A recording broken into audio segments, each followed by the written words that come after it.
Hi everyone. ఈరోజు మేము పెంట పోసినాం. మా ఎడ్లకు నీళ్ళు పెట్టిన. వీటిని వీడియో తీస్తుంటే తీయకురా అని మీదకి వస్తుంది.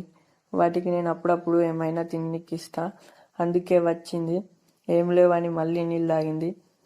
ఎంత అమాయకంగా చూస్తుందో. ఇక పెంట పోయినకి పోయినాం. మళ్ళీ నేను మా నాన్నతో రోజు పోయి ఇక్కడ నుంచి అన్నాక నవ్విండు.